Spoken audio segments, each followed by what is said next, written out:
आज 39वां दिन है। दिल्ली के मुख्तलिफ सरहदों पर किसान डटे हुए हैं। इस बार बदले हुए मौसम और बारिश के कोई दरमियान भी भी किसानों के हौसले कम नहीं हुए हैं। सिंगो बॉर्डर पर मौजूद किसानों का क्या कहना है, आइए आपको सुनाते हैं। कि हमारे को कोई भी चिंता नहीं है, कोई ऐसी बात नहीं है कि इस बारिश हमारे को डरा देगी ऐसा वैसा। किसान तो सदा ही पैरों से नंगा तो सिर से नंगा रहता है, क्योंकि किसान जिंदगी में इनको तो गवर्नमेंट ने कभी भरपेट भोजन दिया ही नहीं। मैडम मुसीबत तो कोई नहीं है, जैसे कहते हैं ना, हमने इस रूटीन में अपने आप को ढाल लिया है जी। बारिश हो, गर्मी हो, मच्छर हो, कैसा भी एनवायरनमेंट हो, हमें कोई दिक्कत नहीं है। हम जो हमारी जो प्रायोरिटी थी भी, जो 3 कानून है, काले बिल है, इसको रद्द करवाना है जी।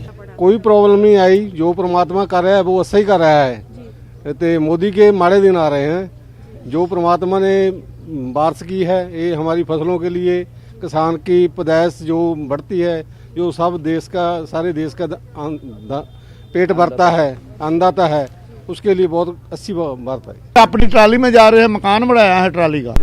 मैं ना बाहर से खुशी चढ़ी है, प्रॉब्लम। देखिए, आज 39 दिन हो गए इस आंदोलन को दिल्ली में आए हुए। वैसे 102 दिन हो गए पूरे पंजाब में जो आंदोलन चल रहा है। अब जो बारिश आ रही है या ठंड पड़ रही है, इसका कोई भी असर नहीं है। ये असली किसान है, जो सरकार बता रही है नकली किसान जहां बैठे हैं, असली किसान है।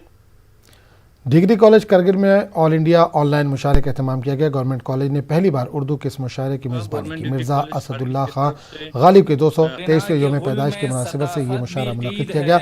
मारूफ फिल्मसाज मुज़फ़्फ़र अली ने इस पूरे प्रोग्राम की सदारत की।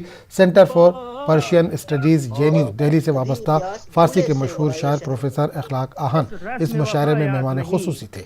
दिल्ली, अलीगढ़, लखनऊ, लेह और करगिल के मारूफ शोरा इस मुशायरे का हिस्सा बने। Head of the Urdu department GDC Kargil के प्रोफेसर जावेद जालिब ने मुशायरे की निज़ामत के फ़राइज़ अंजाम दिए।